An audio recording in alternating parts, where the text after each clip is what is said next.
All right, hey guys, what's up? It's been a few weeks since I made a video. Doing a little wiring on the Nova today at work.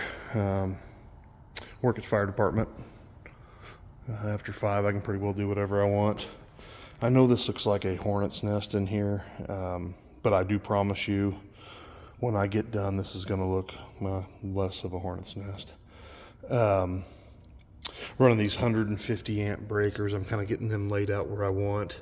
Going to do a fuse box back here in the trunk. Probably not going to use everything that's on it, but I wanted to get away from stuff in the trunk that's powered from inside the car.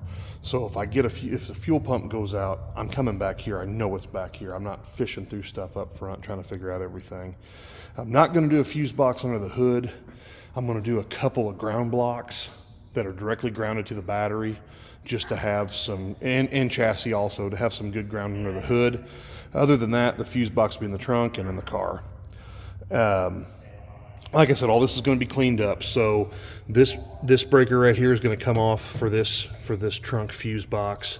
I believe this one right here I'm going to run for my alternator, and then this one here is going to be for the main fuse block in the car.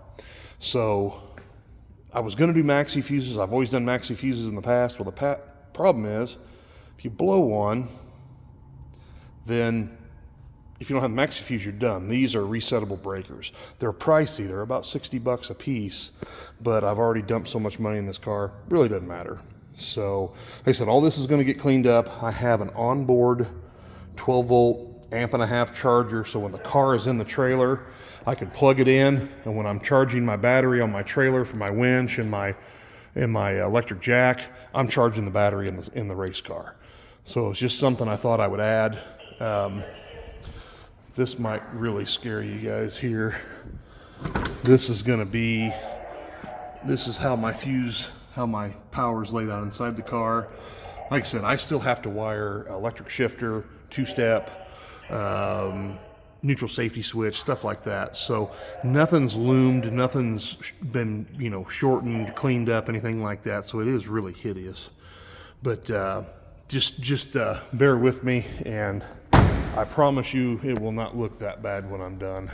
So did some stuff over the weekend, got lean out valve on the carburetor working, got all my gauges redone.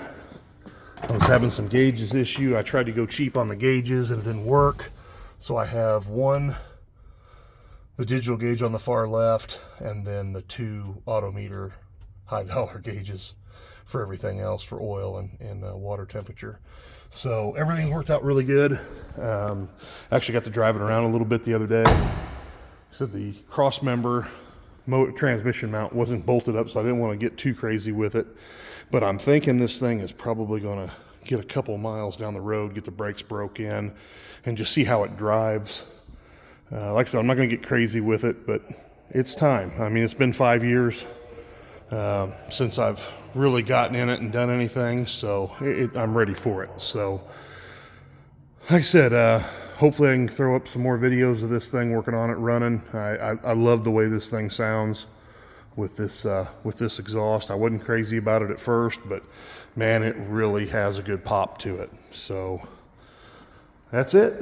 Like I said, I hadn't made a video in a while, so I thought I'd make one. You guys got any questions on it? All you trolls can kiss my ass. Other than that, talk to you guys later. See ya.